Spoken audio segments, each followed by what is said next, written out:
The next morning, as Thomas chuffed to work, Luke appeared by his side.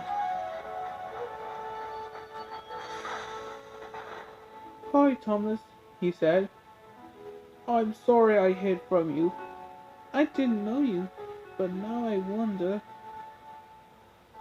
will you be my friend?" "I like that, Luke," said Thomas. "I like that very much."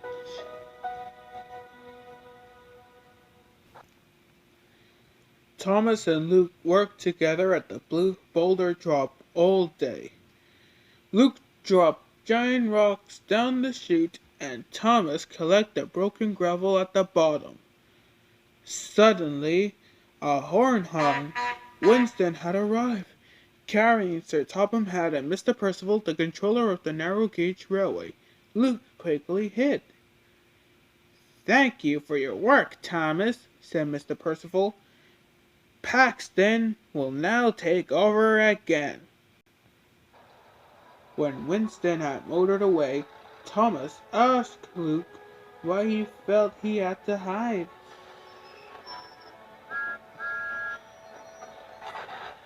"I did something very bad," said Luke.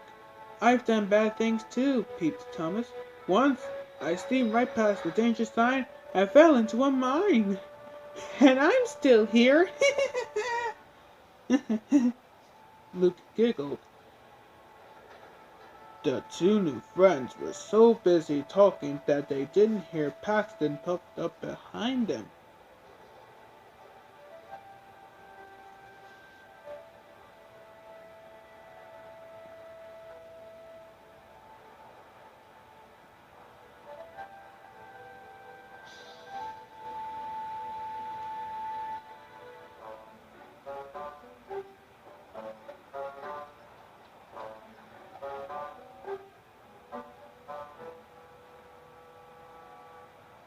Paxton listened as quietly as Luke told his story.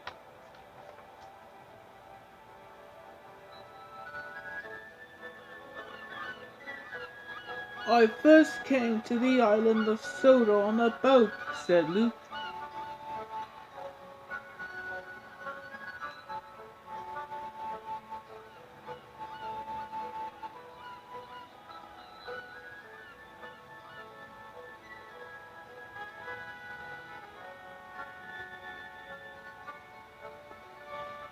"Next to me was a little yellow engine. He was chained to the deck like I was. He had come from far away.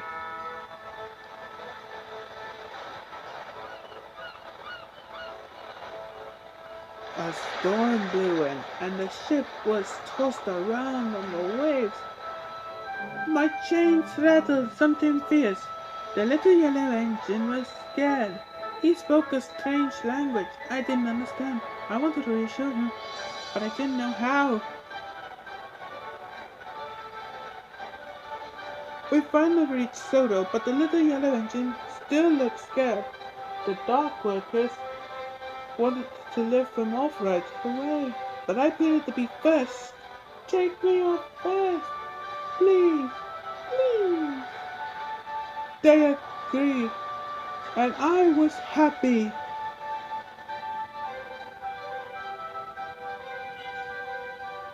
But then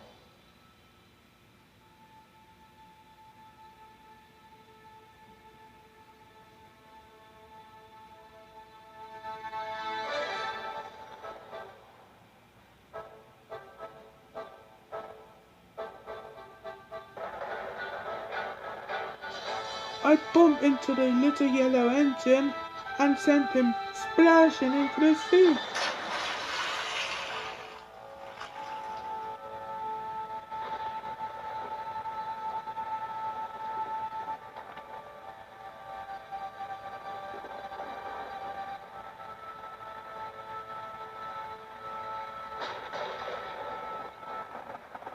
Paxton couldn't believe what he had heard. He raced off to tell Diesel. An idea flew into Thomas's funnel. "I know what I'll do," said Thomas. "I'll find out what happened to that little yellow engine. Maybe he's at the Diesel Works." Thomas reached the Diesel Works just as Paxton finished Diesel telling the story. Thomas was shocked. No one else was supposed to know about Luke and the little yellow engine.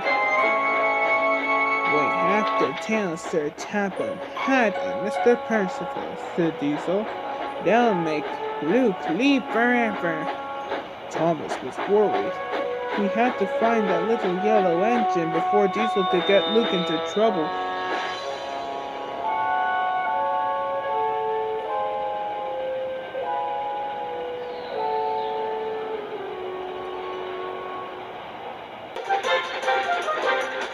Thomas chuffed to the steamers, for Victor was hard at work.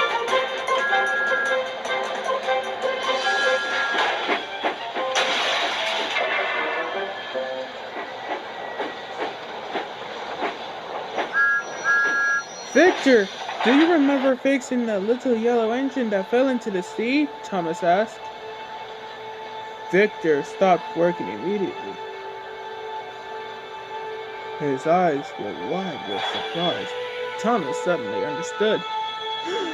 Cinders and ashes, whistled Thomas. You were the engine that fell into the sea. You are right, Thomas, said Victor. It was me.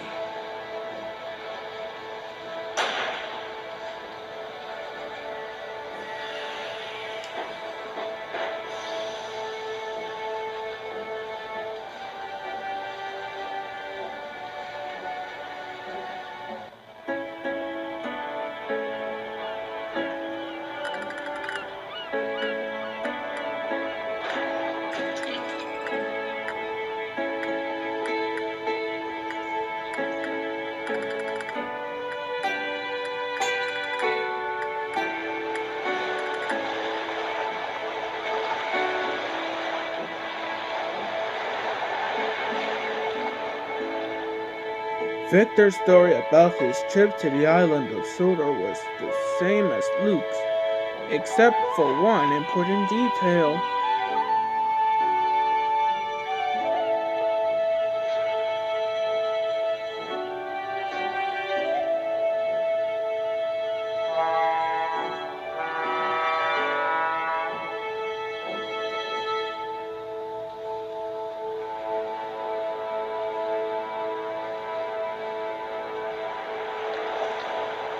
During the storm, a big wave broke the chains holding my wheels, Victor said.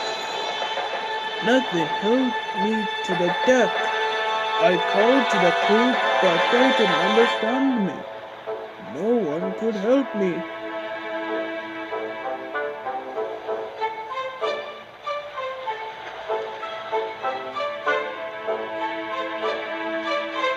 I barely made it to the dock, Victor went on. When they lifted the excited green engine,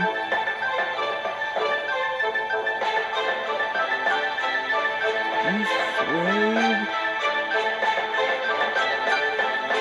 and bumped into me. I slid into the sea because there were no chains to stop me.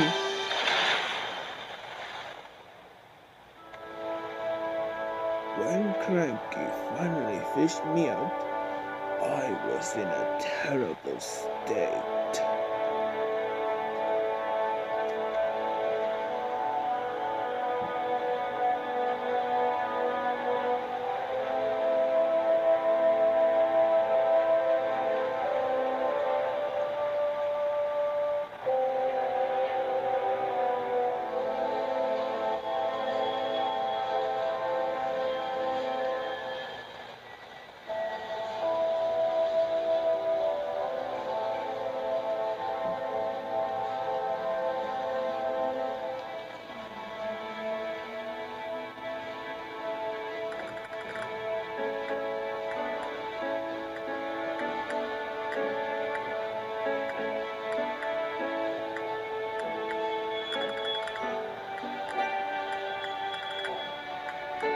So it was all an accident, peeped Thomas.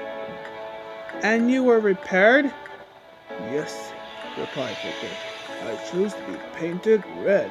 A bright new color for my bright new life. I have to tell Luke, said Thomas. Is Luke the little green engine? Asked Victor. Yes, said Thomas, and he needs your help.